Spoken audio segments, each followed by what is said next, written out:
Hey, Emma, Yes, Madeline. what do the kids say when a video game isn't chopped? I don't know. What do they say? They say, that's peak.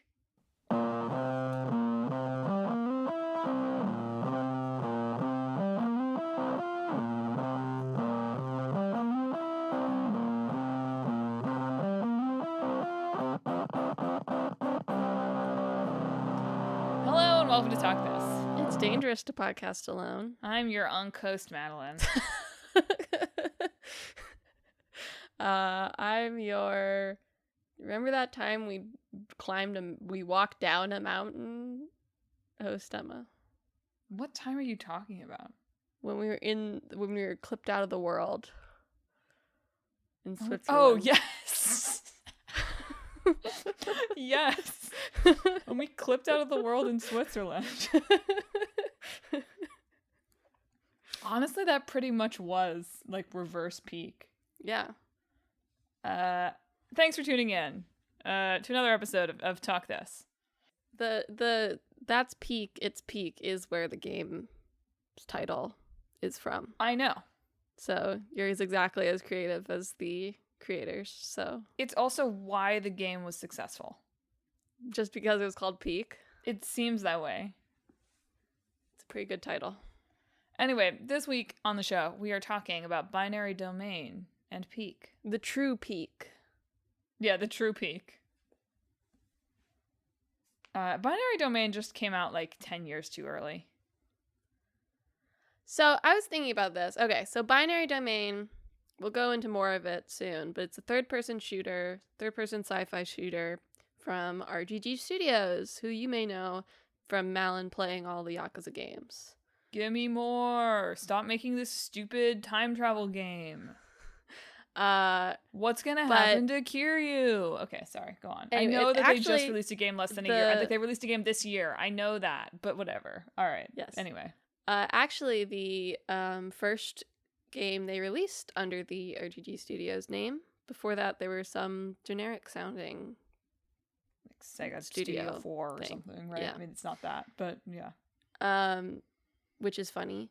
But I saw at least in one retrospective or two, like, oh, if it came out now, people would be like, oh, RGG, I'm gonna check this out. But like, I don't know if that's true.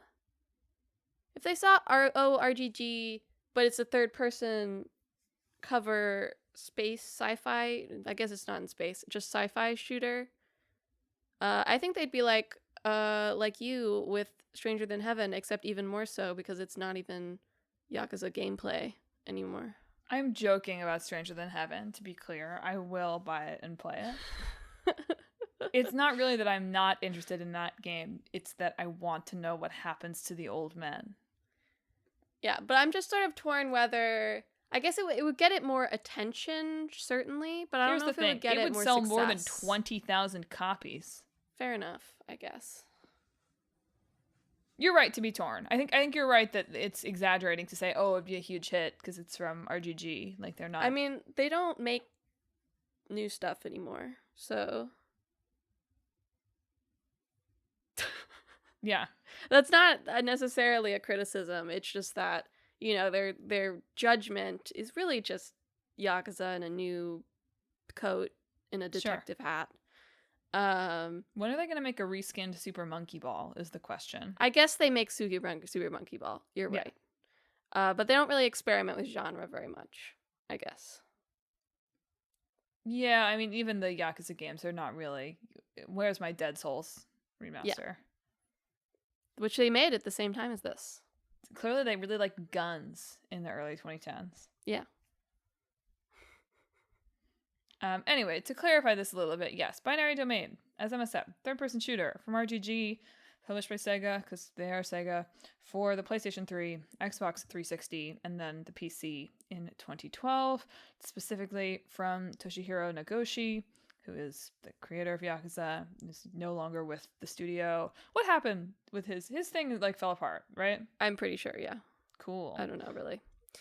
I own it on PC. I did not play it this week because I was busy. Oh, you own Binary Domain. I do own Binary Domain. I own Nagoshi Studio.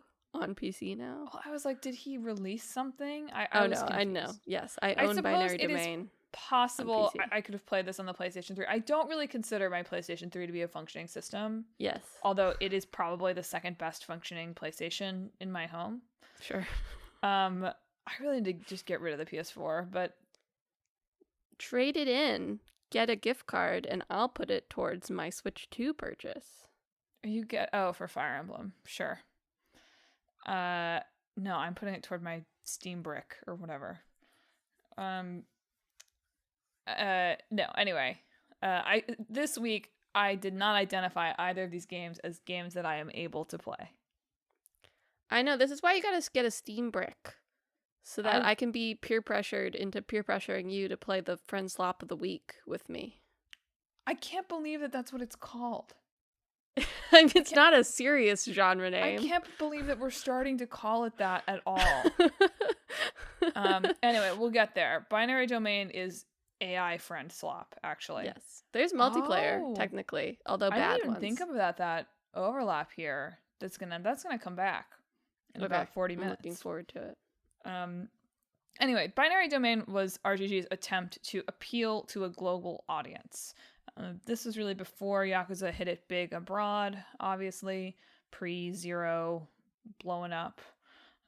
So they thought, all right, Binary Domain, we're going to make one of these Japanese studio has American action hero protagonist games, and hopefully people are going to latch on to that. So Binary Domain has a lot of lore.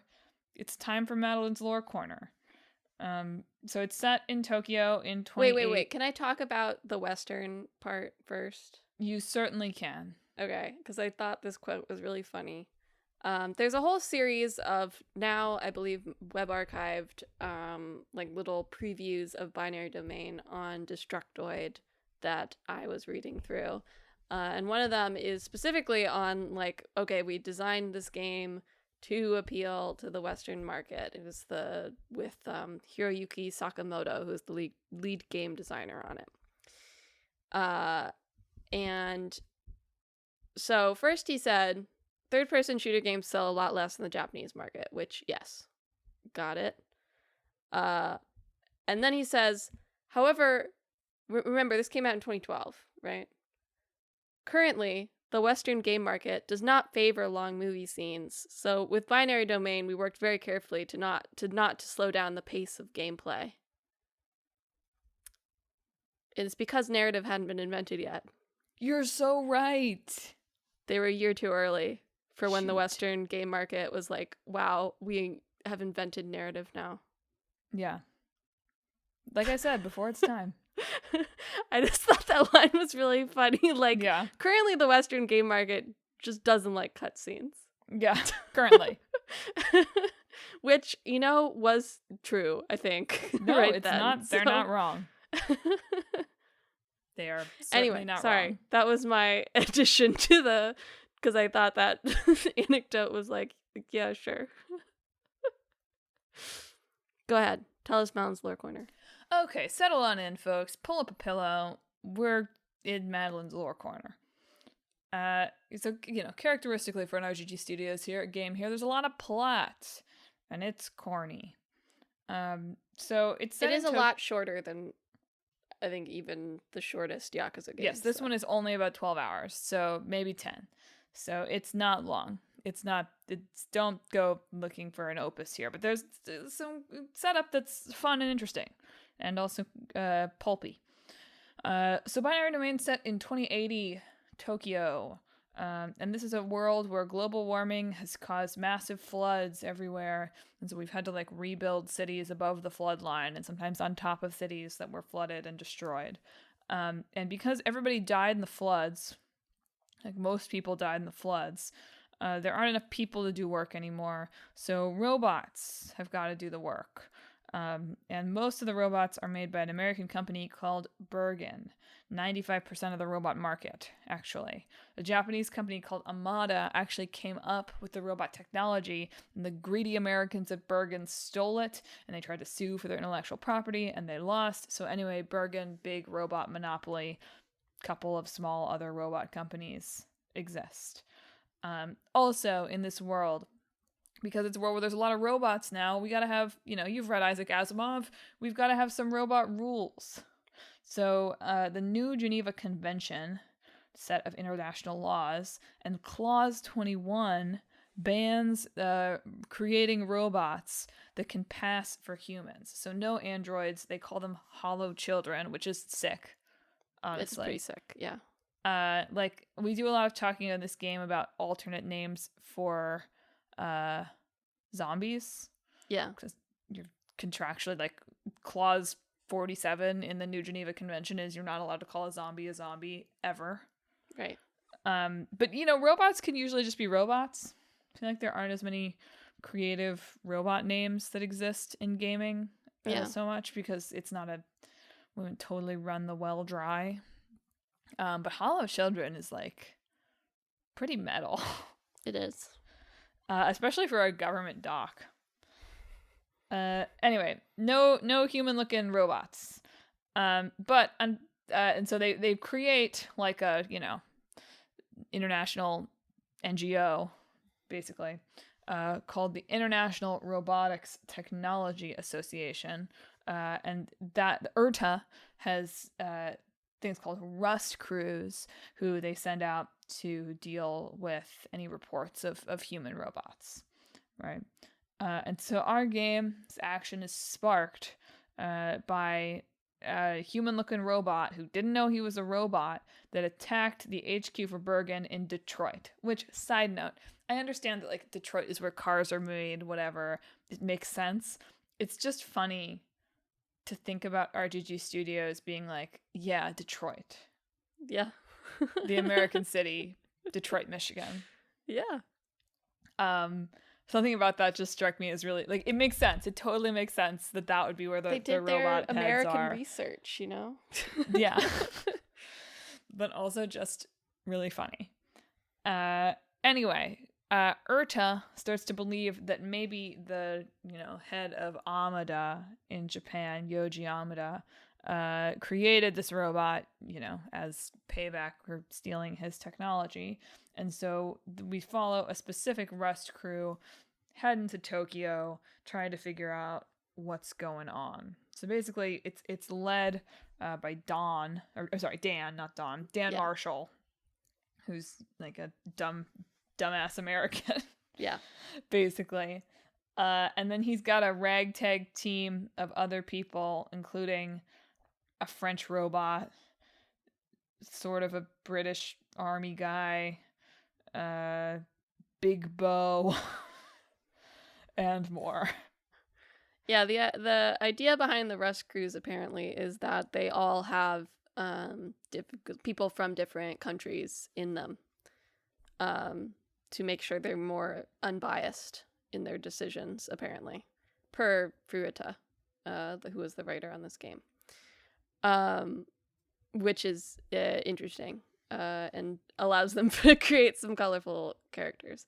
But they still set it in Tokyo because they still wanted it to be Japanese, apparently. I do really think, like, the lore idea of being like, this ban on humanoid robots is really interesting and kind of prescient. Yeah. In a way. Like, I don't know, I just finished watching, like, the 4-hour Defunct Land video on Disney's living characters and animatronics and stuff. And I've just been thinking recently about our obsession, the tech industry's obsession with creating, like, humanoid robots to do, like, housework for you. I don't know if it really gets into that, but, like, the uncomfortable dynamics of being like, yeah, I want a human-shaped object to follow my commands around my house. Yeah. But of course, then there's also the aspect nowadays of, like, AI and AI chatbots convincing people that they are aware and human in some way without even the need for a human form. And whether you could make, like, a human form chatbot that isn't really aware but could trick people into thinking so is also, like, an interesting area, I think. So when I was reading the lore for this, I was like, there's a lot going on, but this core idea seems very cool to me. Yeah. And there are some twists with, the idea of robots not knowing they're robots, or hollow children being more technologically advanced than they might realize. Comes out later in the game through some shocking twists about who is a robot and blah, blah, blah. Mm-hmm. So that's kind of, it's like pulpy melodrama. And it's a game that, as mentioned, sold very poorly at the time. And we'll talk about some other key elements of this game. But now has a little bit of cult status, I'd say. Pops up as kind of an unexpected pick of best PS3 games sometimes. Gets those kind of you overlooked this game write-ups. That sort of thing. And RGG has talked at various points about wanting to revisit it as recently as 2021. Which I think is not totally impossible. I think it came up in the same breath as Ishin and the other one, whatever it's called. And at least Ishin has come over here now. So I think it's Kaizen. That one they'll never do that one. Well, yeah. Haruka is a child bride, so that will never happen. Not without significant changes. I mean, she's basically a child bride in the games, so I don't know. Never mind. But whatever.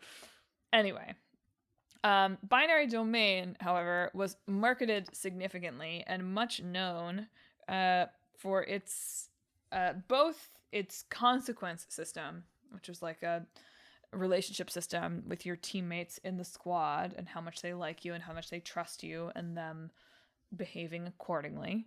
And much of that trust level in the consequence system was based on how you literally talked to them through your controller or your headset. Yeah. So Binary Domain has the, theoretically at least, technology for these characters to recognize certain words in 6 languages so you can order them around. So theoretically you're supposed to be able to say attack, and Big Bo goes and attacks the enemy. Yeah. Unfortunately, this was made in 2012. So the actual fact of the matter is it was kind of cool when it worked, but it mostly didn't work that well. And even if you switch to the inputs version, sometimes that didn't work quite as well as you would have wanted. Well, I mean, to be fair, I do think there was issues with the voice commands, but part of the consequence system was that if your squad began to distrust you, they would ignore your orders. Yes. So part of that perception might be they're doing that on purpose. It's not working. Yes, except that multiple reviews describe, here, I'll quote from one here. Okay. Dan, most of what you say will be picked up correctly, but at other points, it's a random word game. This wouldn't be too much of a problem, except that what you say influences your teammates. Rushing the enemy, you shout, attack, and on screen, Dan shouts, Bo. Big Bo says, what? You say, attack, again. Dan shouts, Bo, again. Bo says, what? Again. Then you say, oh, F off in frustration, and unbelievably, Binary Domain chooses this moment to interpret you accurately. Big Bo gets a downward pointing arrow over his head, indicating that he is not impressed. Yes, much of the vocabulary they will recognize is profanity. Yes, I agree that what I'm going to say is, yes, the voice commands don't work, but I don't think the inputs necessarily have the same problem. I was mostly reading that some of the inputs, particularly on the PC version, were confusingly mapped, such that it's easy to do something you don't mean to by mistake. Yeah. But yes, a lot of what? What did you say? And the voice commands, which honestly is probably realistic for shouting commands in battle, but was not fun. Yes, it's a very unique idea. I don't... There have certainly been other games with voice commands, but nothing, notable, necessarily. I'm surprised, actually, that they haven't implemented those into, Call of Duty campaigns or anything, or tried those out. Maybe they just don't think gamers like gimmicks anymore. Yeah, I mean, that's definitely a possibility. Or gamers don't like making noise. Yeah. Or if gamers want to talk, they'll play a game where maybe there's too many streamers. Yeah. Like if I'm going to stream, but I feel like that would be tailor-made for, like, on the flip side, that would be tailor-made for streamers. Like Binary Domain, having the streamer go, "Bow, attack," would I be just good mean fun. if you can't turn it off, then that causes a problem with the streaming ecosystem I guess that's true. because you have to interact with your chat and thank them for their donations or Correct. whatever. But that would be funny then. You could just make the characters recognize that and, like, get like a boost from it. I think there are things you could do. It's the Twitch integration. Yeah. It's a little bit of a shame because like that really didn't work, and that kind of like dinged the reviews a lot. But so many of the reviews and the contemporaneous ones and also the retrospectives, the shooting in Binary Domain is evidently very fun. Like the robots are very kinetic. They break apart in a satisfying way. They make satisfying sounds. If you shoot them in the head a bunch of times, they turn on their own kind, and apparently that was fun. So there's like a fun gameplay loop here. Your mileage may vary on the bosses, it seems like, but ultimately the like voice chat gimmick that was so central to what was marketed didn't really work, and that was an issue. Yeah. And that's fair. They also had some cool promo, or some weird promo. Did you watch any of the Assault Coon ads? No. So they had some live action promos for this that really weren't about the game at all. I guess it was just about like humans and robots working alongside each other. Okay. So there's one where there's like a woman and a robot in a like a mask basically, and like a head thing called Assault Coon or Mr. Assault. And like her boss is chewing her out, right? And the boss leaves the room, and she, I guess ignoring her robot colleague, writes on the big whiteboard like, "My boss sucks," basically, or I want to kill my boss or something, and she leaves. And Assault Coon is like, "Oh, like I'm gonna help her, I'm gonna erase the board," but then he realizes she wrote it in permanent marker, and he's like, "Ooh." And then he hears the boss coming back. He's holding the marker. It says, "I want to kill my boss." He flips over the whiteboard to the other side to try to cover it up, and on the other side it's covered in other like, "My boss sucks, he's a creep," whatever. His eyes glow red, he looks panicked. End of ad. Fascinating. We really need good live action ads. We need Nobody wants that. Just show them the gameplay, ads. Emma. Nobody wants. I feel like most of them are like just like people playing the game, or like the live action ads now. You're right. But We yearn for the skits. Sad Nintendo husband. Yes. I want the dumbest little skits ever made, and I want them now. Honestly, if you could probably, in TikTok era here, you could probably do it. Yeah. It's probably the moment for this to come back. Yeah. All right. Well, is there anything else to shout out about Binary Domain? They had Yakuza DLC. Who was it? Majima in it, Kiryu in it. I think there was some more. Like for multiplayer? Yeah, I think so. Yes, there's a lot of multiplayer in this. Also, which seems like it was pretty bad. Lukewarm, yeah. Yeah. It's the kind of thing that would be ripe for them to bring back, in my opinion. Yeah, I don't know. I think, God, if they brought this back though, like the gimmick of being able to yell at the characters, like people would force them to put that into Yakuza. Honestly, that'd be pretty sick. If you could like make Ichiban yell at the party or whatever. I think that would be cool. With the consequence system, and by the end they're all just walking across the street from him. Yeah. Shunning him at dinner. Absolutely. They'd hear me say one too many times, "It's not a show, head."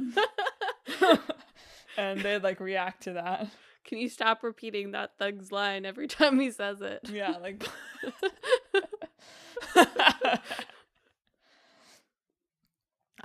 This is the best vacation ever. Anyway, on that note, let's talk about Peak. Speaking of like annoying friends.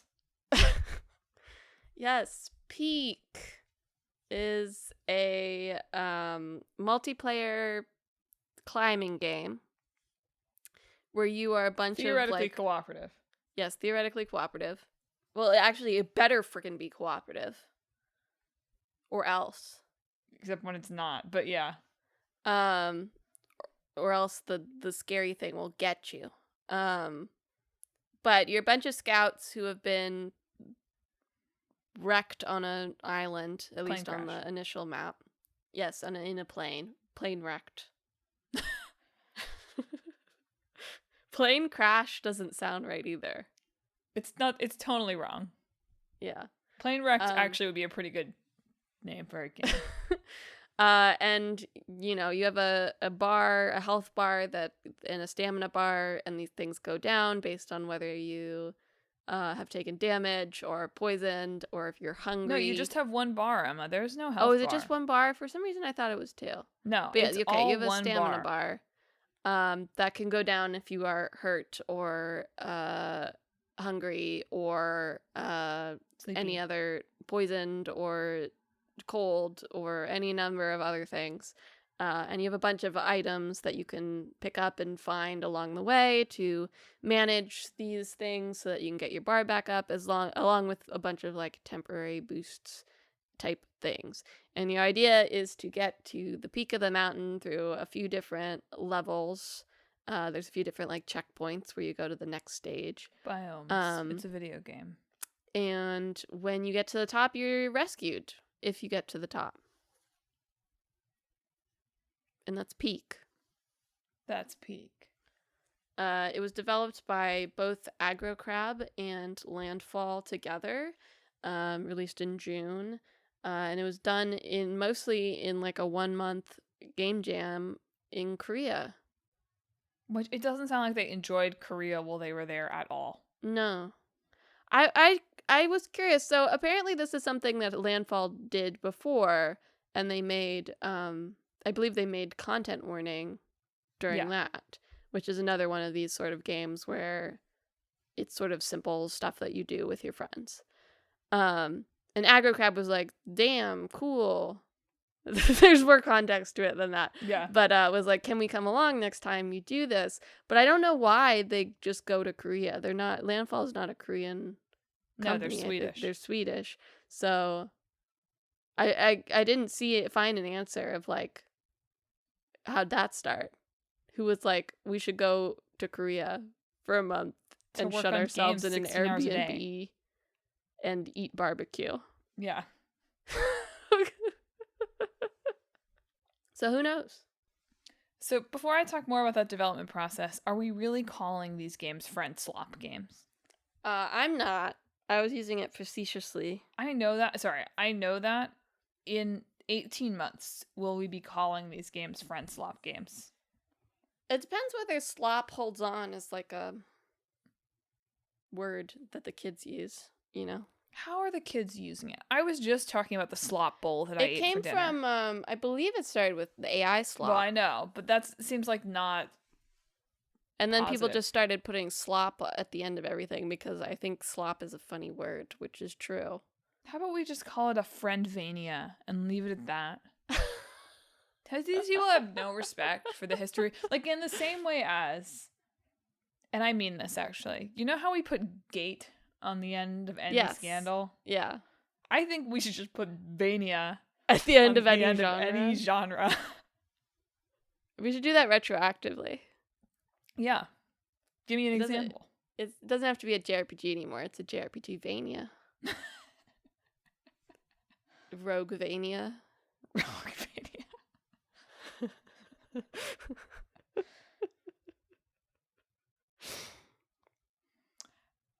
Anyway, Peak is like it's the perfect example of the game that Madelyn says it can't happen like that anymore. Yeah. Yeah, hard to emphasize enough. So there's a whole good write up on Polygon about this, but like basically Aggro Crab had just spent 3 years working on their like underwater souls like Another Crab's Treasure. which is a long time for an indie studio like this. And it took a lot of work, and it was like, Another Crouched Treasure did well, right? Did well enough, I guess, that they had the flexibility to make some of the choices that they make throughout this story, right? Right. But it was something that like took a lot of work. They were all feeling a little bit like tired afterward, but they were excited about working on a sequel to Going Under, which is I think the game they did before that. After this, but through various situations, it lost the funding that it had, and also they just didn't feel like the game was turning out good. They were like, we don't like how this is going, we're not enjoying working on it, so we're going to cancel it. That's where I say, oh, I guess your previous game did well enough that you can do that. Because... Or games. Sure. At least you have enough in the war chest to have started working on something, have it lose funding, and then also go, we don't like this. So they were trying to figure out like what else they were gonna do, and they were like, all right, like let's mess around on a game in the meantime. We like making games. Let's mess around on something, and like surely like the actual idea will come. Let's go to Korea with our buddies at Landfall. Hey buddies, take us to Korea. And despite the fact that they wanted to relax, they still ended up pulling like 16, 17-hour days working while they were there. So LOL. And they had already sort of started talking about the idea for Peak going into this, like, quote-unquote, like, extended jam. But, the game itself is, like, pretty simple in some ways. So they developed it over the course of that month. They did a little bit of, like, polishing work. I don't know where AgriCrab is based, actually. Oh, I think also somewhere in Europe. Sure. So they, like, went to Sweden to hang out with the Landfall guys there and finish it up. They didn't do, like, a big marketing push for it or anything. Although AgriCrab has, like, a... No, they're in Seattle. Oh, great. Sure. Honor Europe, as I call it. Like, basically Europe. I mean, AgriCrab does have, like, a fun social media presence generally. Like, it's not like they did a big marketing push, but I'm sure they get more organic engagement with their tweets or whatever than most indie devs, because they have carved out a good niche with the kind of like sardonic, all lowercase comment. Yeah. Basically. And they released it. They put this game out on Steam for $8, and then it sold 100,000. Cheaper than that at launch. What? Cheaper than that at launch. Really? Like less than 5. Well, and it sold 100,000 copies in a day. And all the interviews, they were like, we were just checking the sales numbers constantly and panicking. Yeah. And since they don't have a publisher for this, it all goes to both studios. So, wow, except the 30% cut that Steam takes. But well, yes. But they broke even within a day or less. Yeah. And depends on how much barbecue they ate. Yeah. I think they estimated it cost like $200,000 to make this, with the flights and the board and the food, essentially, and a month of salaries for everybody. Yeah. Which is crazy. So it totally blew up out of nowhere. It became a really big hit on Twitch, which obviously helps. As I was saying, how much of that was people thought it would be fun to say, it's Peak on stream? Not zero. Yeah, and that's what it came from. They were at dinner, and they were, like, concepting titles, and at some point they just started saying, it's Peak. That's Peak, over and over again, and that's what they decided on. So pretty good. As the game has now sold, I mean, as of August, it had sold 10 million copies, which means it's got to be at least 12 by now, maybe more. Which is a wild amount of games to sell for a game that you made in a month that in total had 4 months of development that they, like, didn't really even have, like... when this game blew up, they had to have a meeting to decide what to do as a studio, because they were already like halfway through making some kind of other little game. And they decided that because this was something they had made so fast and that they had made because they were excited about making it, and also, like, let's be real, the real reason they made this decision is that millions of people bought the game in like 2 days. But also, it's good that they felt excited about it. But they decided, they were like, no, like, we're definitely gonna make more content for this game. Yeah. Yeah, they were really scrambling. Like, the first patch that they released to fix issues with there's way more players on this than we thought there was going to be, like, completely broke the game. For a little bit, and they had to roll back the patch to make it work again. So they were very unprepared for exactly how much traffic came in. But yeah, they talked about they had considered making it just free because that's what content, at least for a while, because that's how Content Warning had done it and been successful doing that. But apparently a lot of other games had tried to do that and had not been as successful as Content Warning. So they decided to just put it at a low price point instead, which, as you said, it's $8 now, but almost every time something releases on Steam, it has a launch discount. And Peaks was big.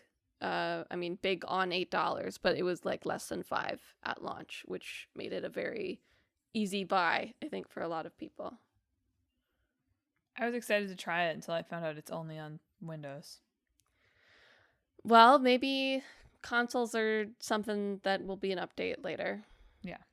That's what I mean. That's why you need a Steam cube. Brick. Chunk. Steam chunk, that would be awesome. But it really does demonstrate, man, who knows what works in games anymore? Right? What is this game is like the perfect, like, we want games that look like crap made by people who have and it's also like a multiplayer thing, which is like what everyone's making now, because those things can be very successful, but also there are so many that are not, Yeah. You have to be lucky and in the right place and marketing strongly enough to get the traction that you need to make those things successful. And notably, something we haven't mentioned, I think, in how this game works is, so it's a procedurally generated mountain that changes every real life day at 1 p.m. Eastern. So that's a fun thing for streamers. It's a fun thing for friends, right? It's not like a Returnal situation where you're like getting better over time. It's not a roguelike. It sort of is, but because it changes every day, it's something to come back to and to try anew and find new power-ups and whatever. It's goofy. As long as you're on the same map, I believe the biomes of the sections are the same each time. So there is an element of learning to it. You aren't just like totally dropped in unknowingly every time. But yes, the layout of the mountain changes every day. So that's a big driver, and you gotta get people keep coming back to games like this. And you get cute little cosmetics. Yeah. And if you run away from your friends, the Scoutmaster will come and kill you. As he should. Climbing.com says it's the first iconic climbing game. So screw you, Jusant. Yeah, I guess so. I'd forgotten Jusant existed. I know we talked about it in the show not that long ago. We've got Cairn coming soon. Sure. Climbing is in. I guess so. Breath of the Wild, baby. Yeah, is Breath of the Wild not the first iconic climbing game? It's not like there's other climbing games. Like R.I.P. A Short Hike. Yeah, the classic climbing move where you throw yourself off the edge and soar on your wings. That's what climbers do. Yeah. You do that in, I guess, do you have a glider in Breath of the Wild? You do that in Breath of the Wild, too. Yeah. So as Emma mentioned, right, you have like one stamina meter in this game that gets affected by various status conditions, which is like quite brilliant, right? Keeps it very simple, right? You don't have multiple systems that you're tracking. It's just like, and isn't that how it feels? You know, when you are hungry, it does affect everything else. Yeah. And speaking of being hungry, they added in an update after the game by player demand, a cannibalism function. Because even though this game is cooperative, it's also chaotic and funny and slapstick. So if you get hungry enough, you'll start to hallucinate the other players as rotisserie chickens. And if you're seeing them that way, that means that you can opt to eat them, and then that will restore all of your stamina meter. Good. So that's fun. I also saw more than one comparison to like dying close to the top and having to have your friend Samwise Gamgee your way up the mountain. Which is pretty good. The classic story beat. Peak also, as any game with relatively simple graphics and structure in the modern world does, has a popular ripoff on Roblox called Cliff. Much less catchy. They should have just gone for like Cleek. That would be weird. Click. No. Anyway, Cliff became quite popular on Roblox. I mean, it makes sense, right? This is a game that was like made in a month-long jam, so it's not that hard to make a... You can make anything in Roblox, is what I've learned. You can make any... you can make any sort of low quality rip-off type thing in Roblox if you want. Anyway, the Aggro Crab team was quite pissed about this. And they were like, please just pirate the game. Partially because Cliff has like a bunch of microtransactions in it, and they didn't like that. Sure. But they were like... There's a lot of things wrong with Roblox, but I do think... I mean, who is playing that in Roblox? Does the 7-year-old know how to pirate games yet? Maybe they do. I don't know. I know. It is funny to think about, like, yeah, who is that? Is the audience at all the same? Yeah. Do adults play Roblox? Yeah, that's kind of a problem. Do adults who don't have the goal of preying on children play Roblox? I think probably, yes. I mean, content creators. I mean, Dress to Impress is like really big generally. So yes, I think there are some games that get adult traction that aren't necessarily creepy, but still creates a vaguely uncomfortable sort of atmosphere, I guess. That's so interesting. I want an article on like adult players of like... Probably out there. There's so much reporting on Roblox. I guess they get sucked in by their children and then... Okay. I'm understanding the pipeline. Okay. Anyway, Peak is a mystery to me. Partially because I cannot play it, and partially because it just doesn't seem like a game should be able to blow up with almost no marketing anymore. That's why it's Peak. It's Peak. All right. Shall we mash them up? Okay. You had some idea that you wanted to bring back to. Well, the idea is obviously like the 4-person party here and some kind of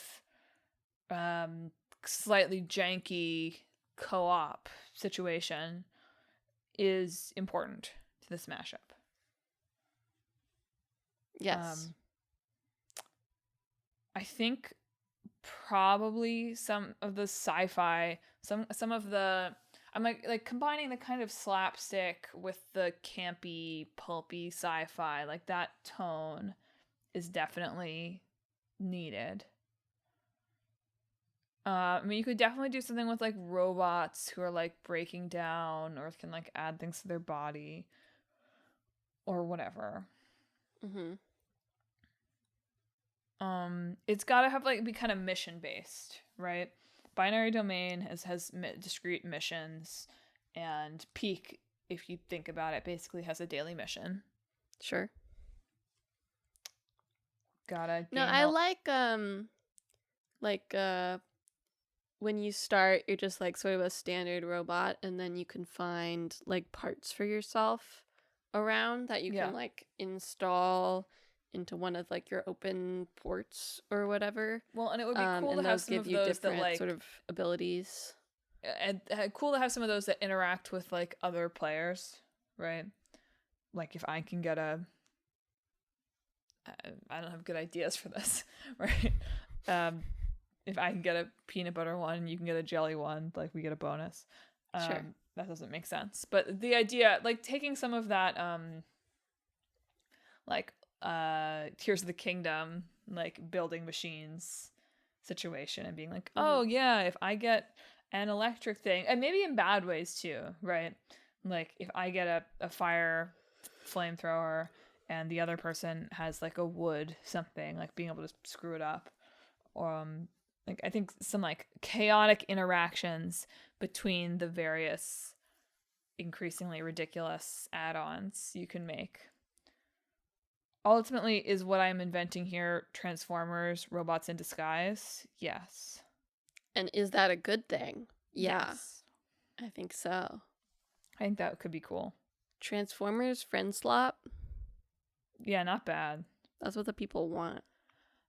What's the goal though? What are the robot? I like the idea of like, okay, it's robots, you're customizing as you go. I even like the idea of there being some pieces that like tie you to another character, right? Like you take them and it's like, oh, now you have to be this close together, or you have to synchronize your walking inputs or something. And there's one that's just like the honker that you can honk. That'd be cool. Yeah, that's the right tone for this. Absolutely. Yeah. And like there's probably points at which you have like two to choose from and you can only pick one, right? And you're gonna have to choose between like the comedy bit and the powerful one. Yeah. I mean, it's like you have like an inventory limit in Peak of like the amount of things you can carry, and you can up that if you have like a backpack or something. Yeah. Although that also adds weight to your bar. So yeah, you just have like a limited number of things you can have installed at a time. So you'd have to balance that. I think it should be some sort of progression based thing. I don't know. Maybe there's a few more. Well, they've added more enemies, quote unquote, in Peak since it launched. But maybe there's a few more like enemy sort of things. But I don't really think you bring like the shooter element into it. Maybe in a kind of automated Vampire Survivors way. That's not what I'm imagining this looks like, right? But like, you have some items that actually that could be fun and chaotic. That like automatically on a cadence, your flamethrower every 5 seconds goes off or whatever. And you have to time defeating enemies to that. That could be cool. That could be fun. But what are our robots trying to do? Overthrow humanity, probably. Yeah, probably. But on their way to doing that, they are doing something else. I don't know what, though. Yeah, I don't know. Maybe they are trying to overthrow humanity. Maybe they just got to get to, like, the main core. Yeah. And there's people and, like, systems trying to stop them at various points. So there's, like, obstacles you have to get around, or gaps you have to cross, or whatever.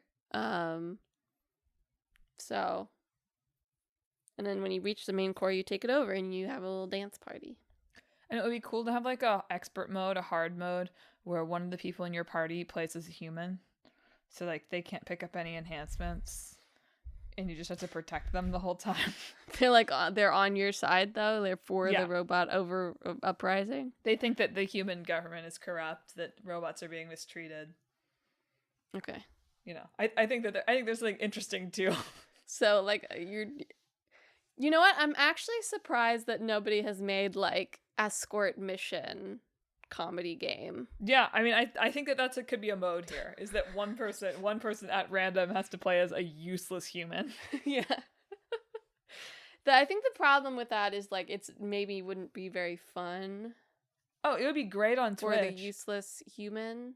No, you've got to like it turns the game into like a bullet hell for you, but your friends are the bullet hell because you keep having to dodge their flamethrowers or whatever. Or you'd have to come up with something that only the human could do. Yeah. Yeah, I just think they would Empathy, need whatever. I don't know. either rounds would have to be quite short in this, or they need something to do to make it a little bit more engaging than just like, well, I'm standing around while my friends get to do the cool stuff. A little bit. Yeah.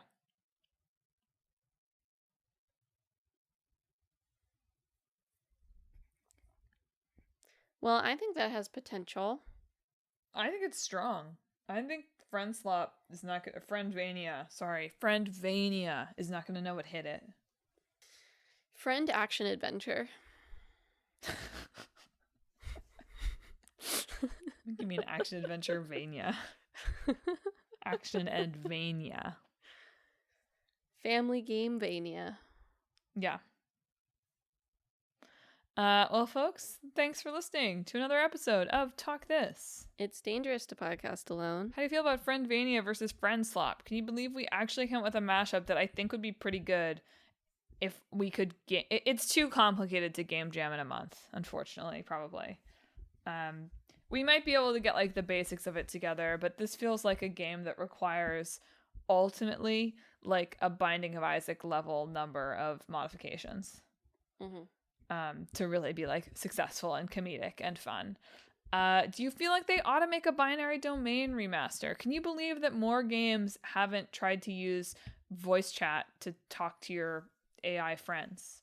If you have thoughts about this or anything else we talked about this week, hit us up on social media. We're on Facebook, Instagram, YouTube, and Blue Sky at Talk This Podcast. You can also visit our website, www.talkthispodcast.com, where you can read all about the show, check out the games we're about to pull from for the hat, and read our blog.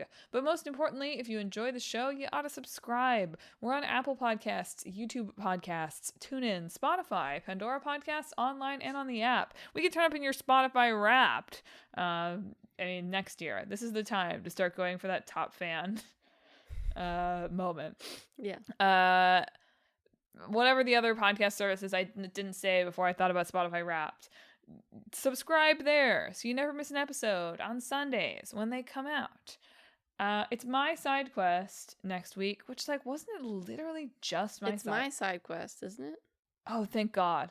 You're right, it is. We did France. Yes, sorry. I was like, how is it possibly my side quest? It was just my side quest. No, it was. Emma's. You're right. It's Emma's side quest.